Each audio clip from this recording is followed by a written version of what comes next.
ರಾಜಕಾರಣಿಗಳ ಜೋಬಿಗೆ ಹೊನ್ನು, ರೈತಾಪಿ ಜನಗಳಿಗೆ ಕಾರ್ಮಿಕರ ಬಾಯಿಗೆ ಮಣ್ಣು. ಇದು ರಾಜಕಾರಣಿಗಳ ಒಂದು ನೀತಿ.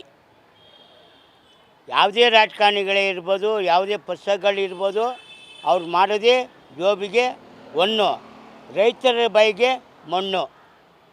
ಇದು ತತ್ವ ಸಿದ್ಧಾಂತ ಅವ್ರದ್ದು. ಅವ್ರಿಗೆ ಬುದ್ಧಿ ಕಲಿಸುವ ಪಾಠ ನಮ್ಮ ಎಲ್ಲ ಕಾರ್ಮಿಕರು, ನಮ್ಮ ರೈತಾಪಿ ಜನ ಗುರಿ ಇಟ್ಕೊಂಡವ್ರೆ, ಅದನ್ನು ತೋರಿಸ್ತಾರೆ ಮುಂದೆ. ಸರ್ಕಾರ ಮುಂಗಾರು ಅಧಿವೇಶನ ಆಗ್ತಾ ಇದೆ. ಈ ಅಧಿವೇಶನದಲ್ಲಿ ಜನರಿಗೆ ಏನು ಹೆಲ್ಪ್ ಆಗಬೇಕು, ಜನರ ಹಿತವಚನವನ್ನು ನೋಡಬೇಕು. ಆದರೆ ಇಲ್ಲಿ ಸರ್ಕಾರದಲ್ಲಿ ಈ ಮುಂಗಾರು ಅಧಿವೇಶನ ಆಗ್ತಾ ಇದೆ ಅಲ್ವಾ, ಅದು ರಾಜಕೀಯಕ್ಕೆ ಬಲಿ ಆಗ್ತಾ ಇದೆ. ಅದನ್ನೆಲ್ಲ ನೋಡಿದವಾಗ ಏನು ಅನಿಸುತ್ತೆ ನಿಮಗೆ? ನಾವು ಹೇಳ್ತಾ ಇರೋದು,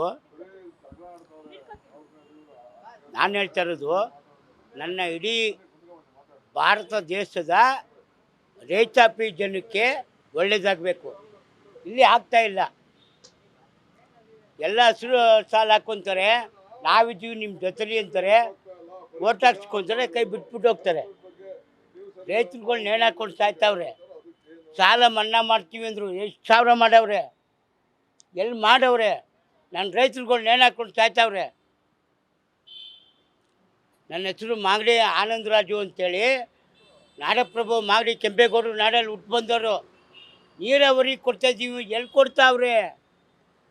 ರೇಷನ್ ಎಲ್ಲಿ ಬರ್ತದೆ? ಕೇಂದ್ರದಿಂದ ಎಷ್ಟು ಅಮೌಂಟ್ ಬರ್ತದೆ? ಅವ್ರಿಗೆ ಅವ್ರ ಅಧಿಕಾರ ಅಲ್ಲಿ ಬೇಕು, ಕರ್ನಾಟಕ ಬೇಕಿಲ್ಲ. ಕರ್ನಾಟಕ ಓನ್ಲಿ ಓಟ್ ಹಾಕ್ಸ್ಕೊಳಕ್ಕೆ ಬೇಕು. ಇದನ್ನ ಯಡಿಯೂರಪ್ಪನವರು ಕೇಳಬೇಕು.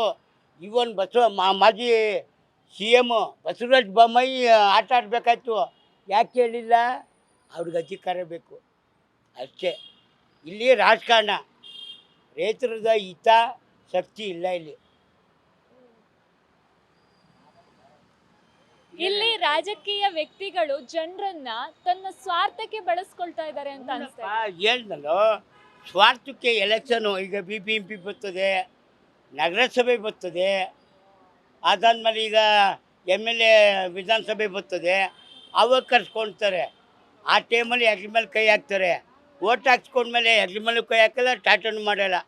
ನೀನು ನಡೆಯಪ್ಪ ಮನೆಗೆ, ನಾವು ವಿಧಾನಸೌಧಕ್ಕೆ ಹೋಗ್ತೀವಿ, ಲೋಕಸಭೆಗೆ ಹೋಗ್ತೀವಿ, ಡೆಲ್ಲಿಗೆ ಹೋಗ್ತೀವಿ, ನಿನ್ನ ಮನೆಗೆ ಹೋಗಿ ಹಚ್ಕೊಂಡಾಗ ಮನೆಗೆ ಹೋಗು, ನಿನ್ನ ಹೆಂಡತಿ ಮಕ್ಕಳು ಹಚ್ಕೊಂಡು ಮನಿಕೊಂಡಿರಲಿ ಅನ್ನುವಂಥ ಮಾತನ್ನ ರಾಜಕಾರಣಿಗಳು ಖಂಡಿತವಾಗಿ ಹೇಳ್ತಾರೆ. ನಾನು ಹೇಳೋದಿಷ್ಟೇ, ನಮ್ಮ ರೈತರಿಗೆ ಅನ್ಯಾಯ ಆಯಿತು ಅಂದರೆ, ನಾನಂತೂ ಇಡೀ ಕರ್ನಾಟಕದಲ್ಲಿ ಹೋರಾಟ ಮಾಡಿ ಬಂದಿರೋನೆ, ನಾನಂತೂ ಬಿಡಲ್ಲ. ಈಗಲೂ ಹೇಳ್ತಿದ್ದೀನಿ, ನನ್ನ ಹೆಸರು ಆನಂದರಾಜು, ಮಾಗಡಿ ತಾಲೂಕು, ನಾಡಪ್ರಭು ಇವತ್ತು ಜಯಂತಿ, 515ನೇ ಜಯಂತಿ. ಗಂಡು ಮೆಟ್ಟಿದ ಗಂಡುಗಳಿಗಳ ಗಂಡು ನಾಡಿನ ಗಂಡು ಹುಲಿ, ಅಂದಿನ ಬೆಂದ ಕಾಲೂರಿ ಬೆಂಗಳೂರು, ಅದೇ ನಮ್ಮೂರು ಮಾಗಡಿ ನಾಡಪ್ರಭು ಅವರ ಜನ್ಮದಿನ. ಆ ಖುಷಿಗೆ ನಾನು ಮಾತಾಡ್ತಾಯಿದ್ದೀನಿ. ನೀವು ಫುಲ್ಲು ರಿಲೇ ಕೊಡಬೇಕು ಎಲ್ಲ ನಮ್ಮವ್ರು. ಇವಾಗ ಅಧಿವೇಶನ ಅಂತಂದ್ರೆ ಎಲ್ಲರೂ ಕೂಡ ಅದಕ್ಕೊಂದು ರೆಸ್ಪೆಕ್ಟ್ ಇದೆ. ಬಟ್ ಈಗ ನಡೀತಾ ಇರೋ ಅಧಿವೇಶನದಲ್ಲಿ ಒಂಥರ ಜಾತ್ರೆ ತರ ಆಗಿದೆ. ಅವ್ರ ಮೇಲೆ ಇವ್ರು ಹೇಳೋದು, ಇವ್ರ ಮೇಲೆ ಅವ್ರು ಹೇಳೋದು, ಸೀರಿಯಸ್ನೆಸ್ ಕೂಡ ಯಾರಿಗೂ ಕೂಡ ಇಲ್ಲ. ಹಂಗಲ್ಲ ಕಣೋ, ನೀನು ಜಲ್ಲಿ ಕದ್ದೆ, ನಾನು ಸಿಮೆಂಟ್ ಕದ್ದೆ, ಇದೇ ನಡೀತಾ ಇರೋದು ರಾಜಕಾರಣ. ರೈತರು ಬೀದಿ ಪಾಲು, ಕೂಲಿ ಕಾರ್ಮಿಕರು ಬೀದಿ ಪಾಲು, ಅವ್ರಿಗೇನೂ ಇಲ್ಲ. ಅವ್ರ ಹೆಂಡತಿ ಮಕ್ಕಳು ಹಚ್ಕೊಂಡು ಮಲಗವ್ರೆ, ಇವರು ಅಧಿಕಾರ ಮಾಡ್ತಾವ್ರೆ, ಕೋಟಿ ಮಾಡ್ತಾವ್ರೆ. ಎಲ್ಲಿ ಬಂತು ದುಡ್ಡು? ನಮ್ಮ ದುಡ್ಡಿಲ್ಲ ಅಂತಲ್ಲ ರಾಜಕಾರಣಿಗಳು. ಇವ್ರು ಸಾವಿರಾರು ಕೋಟಿ ದುಡ್ಡು ಎಲ್ಲಿ ಬರ್ತದೆ? ಬಂದಾಗ ಒಂದು 4 ಎಕರೆ ಅದೇ, 3 ಎಕರೆ ಅದೇ, ನಂತ ಒಂದು 25 ಲಕ್ಷ ಅದೇ ಅಂತಾರೆ. ಬಂದಮೇಲೆ 25 ಕೋಟಿ ಆಗಿರ್ತದೆ. ಹೆಂಗೆ ಬತ್ತು? ಎಲ್ಲಿ ಬರ್ತದಪ್ಪ ದುಡ್ಡು? ಹೇಳಪ್ಪ ನೀನೇ, ನೋವಲ್ವೇನೋ? ನಾವು ಒಂದೊಂದು ದಿನ ಹಸ್ಕೊಂಡು ಮಲಗ್ತೀವಿ ರೈತರುಗಳು, ಅನ್ನ ಸೊಪ್ಪು ತಿನ್ಕೊಂಡು, ರಾಗಿ ಮುದ್ದೆ, ಹಸೋಗಿರೋ ಮುದ್ದೆ ತಿಂತೀವಿ. ಇವ್ರಿಗೆಲ್ಲ ಕೋಟಿ ಹೆಂಗೆ ಬರ್ತದೆ? ಅದನ್ನ ಎನ್ಕ್ವೈರಿ ಮಾಡೋಕ್ಕೆ CBI ಇಲ್ವಾ? ಲೋಕಾಯುಕ್ತರಿಲ್ವಾ? ಅವರೆಲ್ಲ ಟೋಕನ್ನ ಈಗ ಎಂತೆಂಥವ್ರು ಒಳಗಡೆ ಹೋಗ್ತಾವ್ರೆ. ಒಳಗಡೆ ಏನು ಹೋಗ್ತಾವ್ರಿ ಅಂತ ನಿಂಗೆ ಅರ್ಥ ಆಯ್ತದಲ್ಲಪ್ಪ ನಿನಗೆ? ಕೋಟಿ ಮಾಡಿಬಿಟ್ಟು ಎಷ್ಟು ಸಾವಿರಾರು ಎಕರೆ ಜಮೀನು ಮಾಡ್ತಾರಲ್ಲ, ಎಲ್ಲಿ ಬರ್ತದೆ ಜಮೀನು ಇವ್ರಿಗೆ? ಬರುವಾಗ 4 ಎಕರೆ 5 ಎಕರೆ ಅಂತಾರೆ, 450 500 ಎಕರೆ 1000 ಎಕರೆ ಆಗೋಗಿರ್ತದೆ ಮೊದಲು. ಬಂದಮೇಲೆ ಎಲ್ಲಿ ಬರ್ತದೆ ಅವ್ರಿಗೆ? ಅಧಿಕಾರಿಗಳು ಏನು ಮಾಡ್ತಾವ್ರೆ? ರೆವಿನ್ಯೂ ಡಿಪಾರ್ಟ್ಮೆಂಟ್ ಏನು ಮಾಡ್ತದೆ? ಕಂದಾಯ ಇಲಾಖೆಯವರು ಇವನ್ ತಹಸೀಲ್ದಾರ್ ಇರ್ಬೋದು, ಇವನ್ AC ಇರ್ಬೋದು, ಇವನ್ DC ಇರ್ಬೋದು, ಇಲ್ಲಧಿಕಾರಿಗಳು ಇರ್ಬೋದು, ಅವರೆಲ್ಲ ಇದ್ರ ಮೇಲೆ ಯಾಕೆ ಕ್ರಮ ತೊಗೊಳ್ಳಲ್ಲ? ರೈತರಿಗೆ ಅನ್ಯಾಯ ಆಯ್ತದೆ. ನೀವು ನೋಡ್ರಿ ಹಿಂಗೆ ಹಾಕ್ಕೊಂಡು ವೇಟ್ ಆ್ಯಂಡ್ ವೇಟ್ ಹಾಕ್ಕೊಂಡು ಅದ್ದೂರಿಯಾಗಿ ಐಷಾರಾಮಿ ಜೀವನವನ್ನು ನಡೆಸ್ತೀರಾ? ರೈತರುಗಳು ಹಸ್ಕೊಂಡು ಮಲಗ್ತಾವ್ರಲ್ಲ, ನೇಣು ಹಾಕ್ಕೊಂಡು ಸಾಯ್ತಾವ್ರೆ. ನನ್ನ ಅಕ್ಕಂಗಿದ್ರು ನೇಣ ವಿಜುವಲ್ ಆಗ್ತಾವ್ರೆ, ರೋಡಿಗೆ ಬರ್ತಾವ್ರೆ, ಅರ್ಶಿನ ಕುಂಕುಮ ಇಲ್ಲ. ಅದ್ರ ಬಗ್ಗೆ ಯಾಕೆ ಮಾತಾಡಲ್ಲ ಯಾರುವೆ? ಅಧಿವೇಶನದಲ್ಲಿ ಯಾಕೆ ಮಾತಾಡಲಿಲ್ಲ? ಇಲ್ಲಿಂದ ಗೆದ್ದೋದ್ರಲ್ಲ, ಯಾಕೆ ಮಾತಾಡಲಿಲ್ಲ? ಎಲ್ಲ ಕಣ್ಮುಚ್ಕೊಂಡು ನಿದ್ದೆ ಬರ್ಕೊಂಡು ಮೊಬೈಲ್ ನೋಡ್ಕೊಂಡು ಕುಂತಿದ್ರಾ? ಎಷ್ಟು ಜನ ಗೆಲ್ಸೋ ನಾವು? ಏನೋ ಒಂದು ಒಳ್ಳೇದಾಗ್ತದೆ ನಮ್ಮವ್ರಿಗೆಲ್ಲ, ರೈತರುಗಳಿಗೆ ಅನ್ಯಾಯ ಆಗಿದ್ರು ಒಳ್ಳೇದಾಗ್ತದೆ ಅಂತ ಯಾಕೆ ಮಾಡಲಿಲ್ಲ? ಅವ್ರಿಗೆ ಮಾತಾಡಬೇಡಿ ಅಂತ ಯಾರ ಮುಗ್ಗೆ ಪ್ರೆಷರ್ ಹಾಕಿದ್ರಾ? ಇಲ್ಲ ಮಾಸ್ಕ್ ಹಾಕಿದ್ರ ಮಾತಾಡಬೇಡಿ ಕುಂತ್ಕೊಳ್ಳಿ ಅಂತ? ಬೇಟೋ ಭಾಸ್ಕರ್ನಕ್ಕು ಅಂತ ಹೇಳಿದ್ರಾ ಡೆಲ್ಲಿರು? ನಾವು ಕರ್ನಾಟಕದವರು, ಕನ್ನಡ ನಾಡಿನ ಜನ, ಕೆಚ್ಚದ ವೀರರು ನಾವು. ನಮಗೆ ಅನ್ಯಾಯ ಆದರೂ ಹೆಂಗಪ್ಪ?